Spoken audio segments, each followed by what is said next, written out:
Eu descobri quando Jesus vai voltar. Gente, eu sou o professor Emílio e você está nos tempos do Apocalipse. É isso mesmo que você ouviu. Eu descobri quando Jesus vai voltar. Assista o vídeo até o final para você entender o raciocínio. Estava sempre aí nos nossos olhos, estava aí nas Sagradas Escrituras e a gente não tinha percebido por falta de informação judaica, gente. Mas hoje você vai entender junto comigo.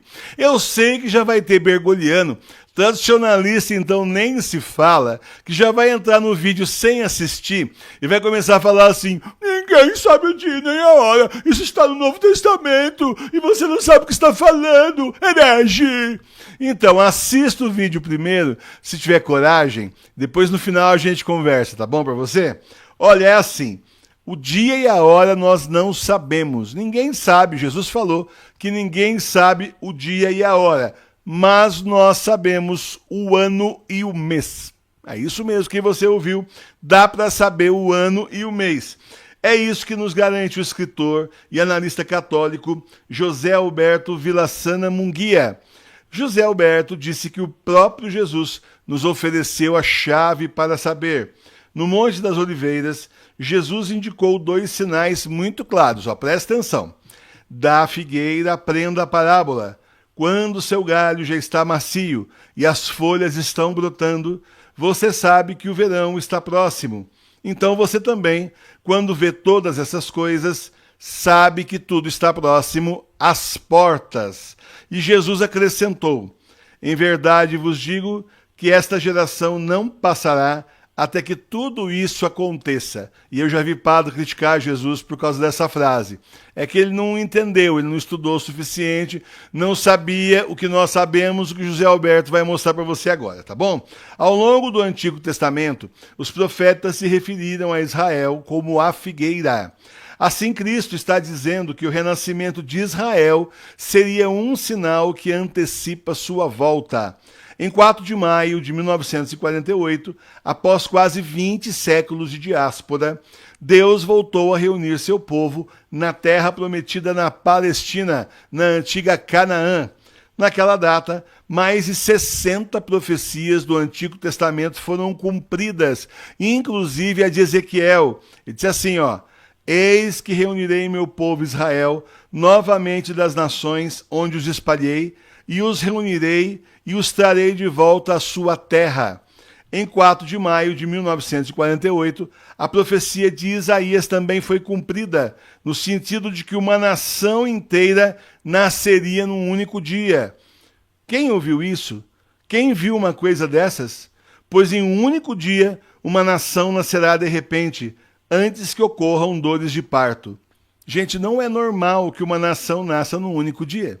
Ela sempre tem uma longa história até ser constituída como tal. Acontece que Israel foi criada justamente nesta data, em 1948, e em um único dia voltou a existir como nação. Eles estavam espalhados e voltou a ser criado o Estado de Israel num único dia, cumprindo profecia de novo. Então Jesus acrescenta o segundo elemento.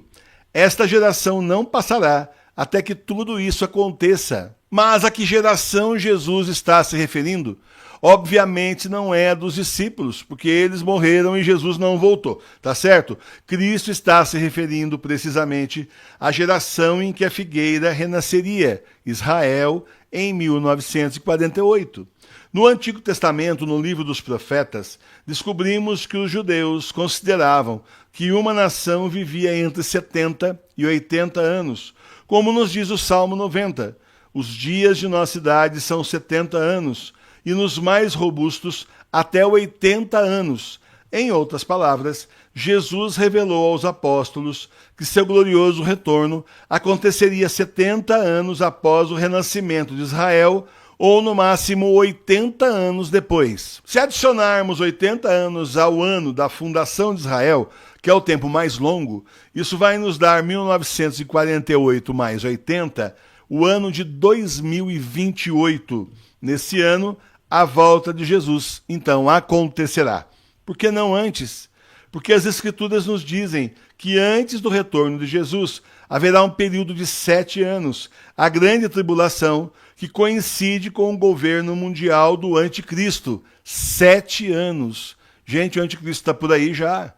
Tudo isso que nós estamos vivendo dessa prisão domiciliar já tem a ver com ele, presta atenção. Resta saber agora em que mês do ano vai acontecer a volta de Jesus. Olha só, o Moisés, ele estabeleceu 7 feriados judaicos. 4 feriados são comemorados na primavera e já foram sublimados por Jesus. 13 de abril foi sublimado com a Páscoa de Jesus, celebrada na última ceia. 14 de abril, pão sem fermento, foi sublimado por Jesus com seu enterro na sexta-feira. 15 de abril, os primeiros frutos, festa dos primeiros frutos, foi sublimado por Cristo no domingo de Páscoa. E o Festival da Colheita, 50 dias após os primeiros frutos, foi sublimado com a vinda do Espírito Santo, Pentecostes. As 3 festas celebradas pelos judeus no segundo semestre, no outono, ainda precisam ser sublimadas. 1º de outubro, a festa das trombetas, que será sublimada com o arrebatamento da igreja, como nos diz São Paulo na primeira carta aos Tessalonicenses, capítulo 4, versículo 17. Vai lá conferir, não fica achando que eu estou falando porque é das igrejas evangélicas do arrebatamento, não, porque é São Paulo que está dizendo, eu só estou repetindo isso, tá? No dia 10 de outubro, festa da expiação, será sublimada com o grande dia de ira do Senhor, segunda metade da grande tribulação. E 15 a 22 de outubro é a festa dos tabernáculos, que será sublimada com a volta de Jesus. Então, embora ninguém saiba nem o dia nem a hora, Jesus nos revelou claramente em que mês e em que ano ele vai voltar, outubro de 2028. Jesus também disse aos discípulos em que momento histórico ocorrerá no final da tribulação. Ele disse: depois da tribulação daqueles dias, eles verão o Filho do Homem vindo nas nuvens no céu com grande poder e glória. E é São João que nos revela onde isso vai acontecer no livro do Apocalipse, capítulo 16, versículos 14 a 16. No vale do Armagedon, no norte de Israel. Ali Jesus descerá para derrotar o anticristo e defender Israel do ataque com o qual o anticristo tentará destruir Israel. Naquele momento, Jesus receberá poder, glória e reino, todos os povos, línguas e nações o servirão, como está em Deuteronômio 7,14. Por isso, prepare-se espiritualmente, faça sua confissão espiritual com frequência, faça comunhão espiritual com frequência, de preferência no mínimo todo domingo, reze o terço, estude o Novo Testamento. Eis que o tempo se aproxima. Paz e bem.